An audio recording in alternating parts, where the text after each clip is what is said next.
In this lesson, I want to show you a really effective way of improving the dexterity in your fingers on the saxophone. It's using what's called an intervallic exercise, and it's all based around a scale. So we're going to choose the G major scale. I'm going to show you how you can improve transitioning between different notes within that scale so you can start playing your favorite songs smoothly and transitioning between the different notes in the song with ease. So here's what the exercise sounds like, and then I'm going to show you how to do it step by step.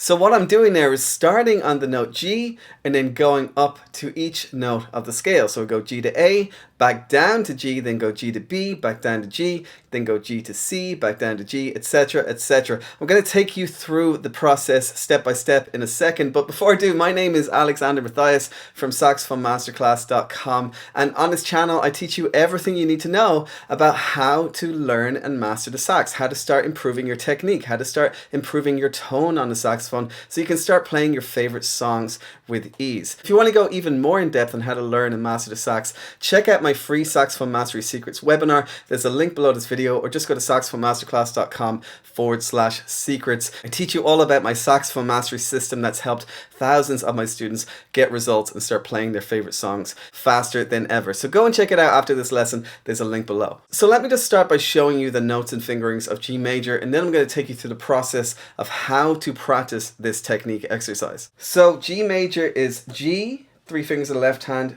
A, 2 fingers in the left hand, B, 1 finger in the left hand. And we're going to use middle C, which is that middle finger pressing down that middle key. Then we're going to go up to D, 3 fingers in the left hand, 3 fingers in the right hand, and the octave key in the back.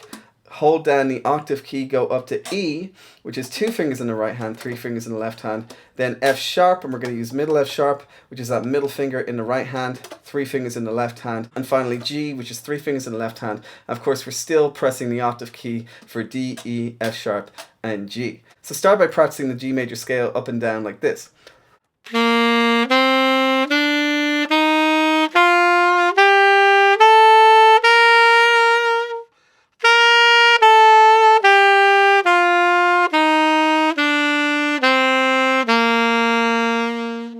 And that's a really great place to warm up and start. Just play the G major scale, ascending and descending, and make sure to tongue every note of the scale. Now we're going to move on to this exercise, and it's very simple. We're going to start on G, and we're going to move up to A, and then back down to G again. Let me show you. So we go from G to A to G, and you want to tongue these notes as well. So just start by tonguing G, tonguing A, then tonguing G again, and just practice doing that interval over and over. This is called a major second, going from G to A.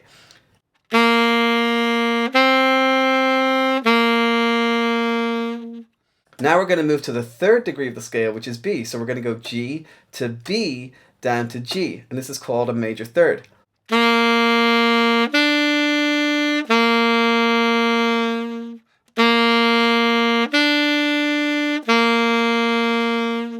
Again, we're tonguing both notes. Now we're going to move on to C, which is this middle finger here, and we're going to go G, up to C, down to G. This is the fourth degree of the scale, and this is called a perfect fourth.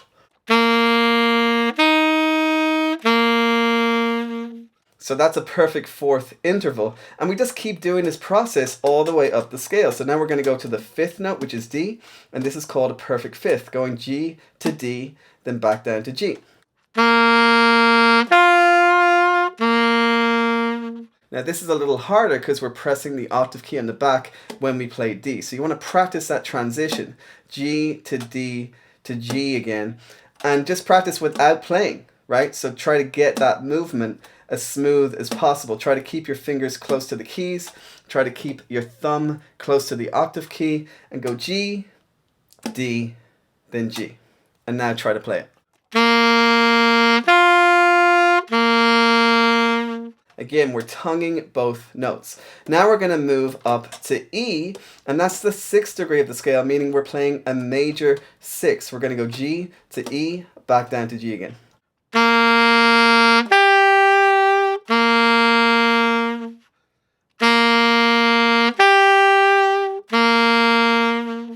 Now we're going to go up to F sharp, which is the 7th note of the scale, and this is called a major 7th.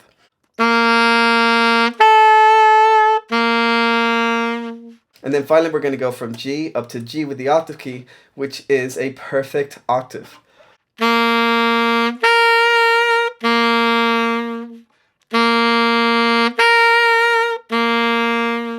So try to isolate each of those intervals, each of those transitions, and practice them as many times as you need until you start to get them smoothly. Then you just try to move on to playing each of those intervals one after another, like this.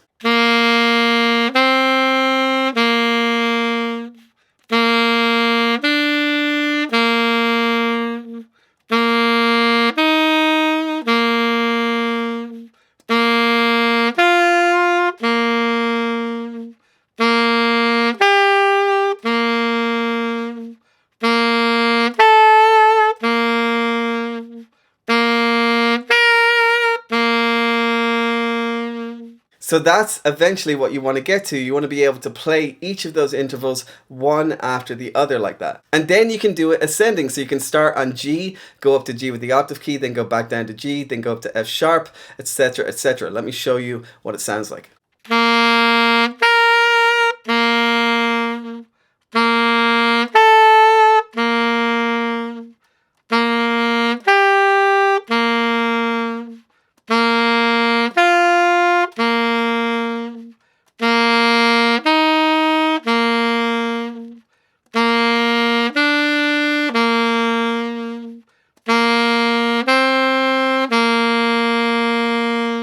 So again, make sure to tongue every note, but this time you're going ascending. So you're starting from G up to the G with the octave key and going down the scale this time. And again, this is just a great exercise to practice your transitions to help you with playing smoothly between different intervals, which are always going to come up in different songs. Some songs are going to have major thirds, some songs are going to have perfect fifths. Every song consists of multiple intervals, and if you're able to practice these intervals and isolate these intervals in different scales, in different keys, it's going to help you with improving your ability to transition between different notes in a song. Now, there's other ways to improve your technique, and I go into a lot more detail inside my Saxophone Mastery Secrets webinar. There's a link below, or just go to saxophonemasterclass.com/secrets, and I go even more in depth on not only technique, but how to improve your tone, how to start learning different scales, how to start improvising, and so much more. It's all inside that webinar, and it's completely free. So go ahead and check it out. And if you're having trouble with learning how to improve your rhythm on a saxophone, check out this next video here,